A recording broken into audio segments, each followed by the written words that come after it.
चलिए हमारे प्यारे दोस्तों, देखिए आज हम गुने वाले सवाल पर आज साधारण ब्याज जो और चक्रवृद्धि ब्याज में जो सवाल बनते हैं उनको देख लेते हैं। आइए इस टॉपिक को खत्म करेंगे। और एक राशि है जो 40% प्रति वर्ष साधारण ब्याज पर कितने समय में अपने आप की 9 गुनी हो जाएगी। कितने समय में अपने आप की क्या हो जाएगी, तो 9 गुनी हो जाएगी। तो देखिए इसमें क्या कहते हैं, जितना गुना कहता है, जितना गुना कहता है उसमें मान लीजिए 9 गुना कह रहा है तो एक कम करके और 100 से गुना कर देते हैं। एक कम करके 100 से गुना कर देते हैं, यानी कितना आ गया 800। ठीक है। और 40% हमारा 40% कह रहा है, जितना परसेंट कहेगा उससे डायरेक्ट भाग दे देते हैं। उससे क्या कर देते हैं, डायरेक्ट भाग दे देते हैं। वो टाइम हमारा निकल के आता है। क्या निकल के आता है, टाइम निकल के आता है। 0 से 0 कटा है, 4 दूनी के 8 यानी कि 20 वर्ष। ये हमारा टाइम आ गया, इसका टाइम आ गया। ठीक है। क्या करते हैं, जितना गुना कहा होता है उससे एक कम करते हैं और उसमें 100 का गुना करते हैं। उसके बाद जितना परसेंटेज दिया होता है, जितना दर दिया होता है उससे भाग दे देते हैं और उसके बाद वो हमारा क्या निकल के आ जाता है, उतना वर्ष निकल के आ जाता है। देखिए इस पे अगर हम कर दें, यहाँ पर 20% कर दें और यहाँ पर अगर हम मान लीजिए यहाँ पर 20% कर दिया, यहाँ पर क्या कर दिया, 9 गुना की जगह पे 4 गुना कर दिया। ठीक है। तब क्या इसका आंसर आएगा, 4 गुना कर दे, 5 गुना कर दे, 5 गुना कर देते हैं। मान लीजिए देखिए इसका 5 गुना कर देते हैं तो इसका आंसर क्या आएगा, 20% कर रहा है, 5 गुना कर रहा है, इससे एक कम करेंगे, 5 गुना से एक करेंगे तो 4 आएगा। 4 में 100 का गुना करेंगे तो यानी कि 400 आ जाएगा हमारा। और 400 में क्या कर देंगे, 20 से भाग दे देंगे, 0 से 0 कटा 20। और 40 में 2 का भाग देंगे यानी कि 20 वर्ष। इसका भी आंसर क्या आ गया, तो 20 वर्ष ही आ गया। ठीक है। फिर देखिए अगर यहाँ पर 20% दिया है, यहाँ पर गुना अगर हम कह दे कि 7 गुना कर दिया जाए, इसमें क्या कर दिया जाए, 7 गुना कर दिया जाए। 7 गुने करने के लिए कह देगा तो क्या करेंगे, केवल जितना गुना करेगा उसमें से एक कम करेंगे और 100 से गुना करेंगे। उसमें एक कम करके 100 से गुना करेंगे। तो देखिए इसमें क्या करना है, हमको एक कम करना है तो 6 आएगा, 6 में 100 का गुना करेंगे तो हमारा कितना हो जाएगा, 600। 600 में भाग देना है कितना, जितना दर दिया है, हमारा दर दे दिया है 20%। 0 से 0 कटा और ये हमारा 60 में अगर 2 का भाग देंगे तो 30 वर्ष, यानी कि 30 वर्षों में ये आ जाएगा हमारा। इसका आंसर इतना गुना होगी, 7 गुना कब होगी, जब 30 वर्ष हो गए तो ये अपने आप से क्या हो जाएगी, 60 गुना में हो जाएगी। ठीक है। अब देखिए इस प्रकार के आप सवाल आएगा तो आप लोग सॉल्व कर लेंगे। इस प्रकार के सवाल आएगा तो आप बिल्कुल सॉल्व कर लेंगे। देखिए दूसरा जो सवाल कह रहा है हमारा, कह रहा है कोई धन राशि 5 वर्षों में अपने अपने या अपनी दुगुनी हो जाती है, अपने आप की दुगुनी हो जाती है। 5 वर्षों में कोई धन राशि अपने आप की 2 गुनी हो जाती है। तो बताइए कि वो धनराशि कितने वर्षों में अपने आप की 7 गुनी हो जाएगी। देखिए जब गुना वाले सवाल में डबल गुना आने लगे, एक गुना आ रहा था तो ठीक था, उसमें एक घटा कर कर रहे थे, बस डबल आने लगेगा तो क्या करेंगे, तो एक फार्मूला लगाएंगे। हमारा फार्मूला क्या होगा, तो T1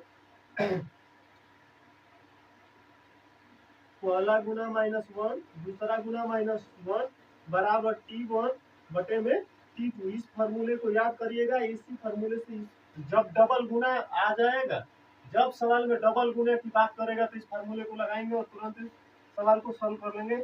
अब उस फार्मूले पर नहीं जाएंगे, उस दिमाग मतलब उस सवाल का टॉपिक अलग था, इस सवाल का टॉपिक अलग है। इसमें डबल गुना कर रहे हैं। देखिए 5 वर्षों में क्या कर रहा है, 2 गुना हो जा रही है पहले ही, और फिर कह रहा है कितने वर्षों में अपने आप की 7 गुना होगा। तो देखिए ये यन बराबर क्या मान लेंगे, गुना। यन बराबर क्या मानेंगे, गुना। और टी बराबर हमारा क्या है, पहला समय। T1 बराबर पहला समय, T2 बराबर दूसरा समय। तो देखिए अब रखते हैं इसमें मान। पहला गुना क्या है, तो 5 वर्षों में 2 गुना यानी 2 - 1। फिर कह रहा है 7 गुना यानी 7 - 1 बराबर T1 का मान क्या दिया है, तो 5 वर्ष दिया है। अब बटे में T2 का मान पूछ रहा है, यानी T2 का मान हमको ज्ञात करना है। तो T2 बराबर वैसे ही T2 छोड़ देंगे।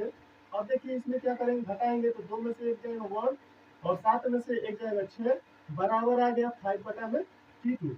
अब इधर का पीरियड गुना करेंगे तो यहाँ पर आ जाएगा T2 बराबर 5 × 30, यानी कि दूसरा समय कितना आ गया, तो 30 वर्ष। ऑप्शन नंबर हमारा क्या है, तो पहला ही सही है। ठीक है। ऑप्शन नंबर पहला ही क्या हो जा रहा है, सही हो। इस प्रकार के आप सवाल आएंगे इस तरह सॉल्व करेंगे। अगर इस प्रकार के सवाल आते हैं तो इस प्रकार सॉल्व करेंगे। ठीक है। इसमें अगर समय और चेंज कर दिया जाए, मान लीजिए कि इस पे एक और सवाल लगाया जाए फार्मूले से। अगर कह रहा है कोई धनराशि साधारण ब्याज पर 20 वर्षों में 3 गुना हो जाती है। कोई धन राशि कोई धन राशि साधारण ब्याज की दर से 20 वर्षों में 3 गुना हो जाती है। और 20 वर्षों में 3 गुना हो जाती है, तो कितने वर्षों में उसी दर से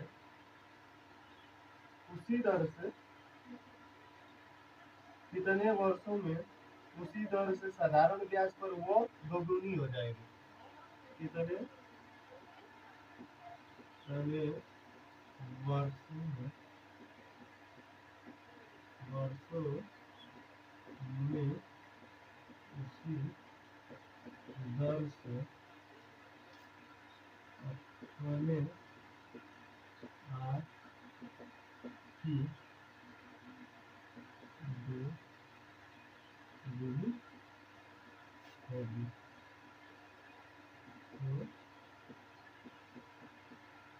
ये हमारा क्वेश्चन है, ठीक है। अब इसको सोल्व करेंगे तो देखिए 2 गुना आ गया 2 बार, गुने वाली जो सवाल है इसमें 2 बार आ गया गुना।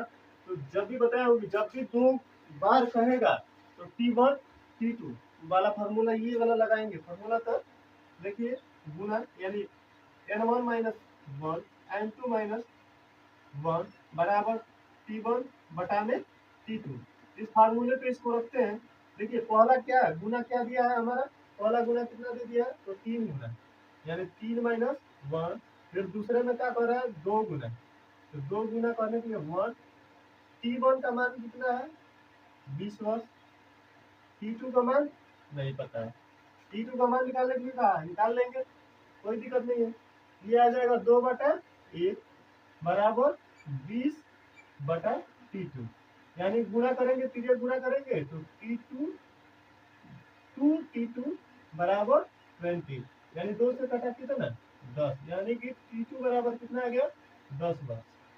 देखिए इस प्रकार के अगर सवाल पूछेंगे इस फार्मूले को यूज करेंगे, अन्यथा पहले टाइप को जो बताया हूँ पहले टाइप के सवाल पूछेंगे तो गुना में से 1 घटाएंगे और क्या कर देंगे डायरेक्ट 100 से गुणा करेंगे और हम क्या कर देंगे दर से भाग दे देंगे, तो हमारा आंसर आ जाएगा। पहले टाइप का अगर सवाल आएगा तो गुने में से क्या करिएगा 1 घटाइएगा 100 से गुणा करिएगा और उसमें दर से भाग दे दीजिएगा, डायरेक्ट वर्ष निकलेगा। अन्यथा डबल गुना जब दिया रहेगा तो N1 माइनस 1 बटा में N2 माइनस 1 इक्वल आपका T1 बटे में T2। ये फॉर्मूला लगाकर सवाल को क्या कर लेंगे हम सॉल्व कर लेंगे। चलिए नेक्स्ट टॉपिक के लिए अगले वीडियो के लिए मिलेंगे आपको।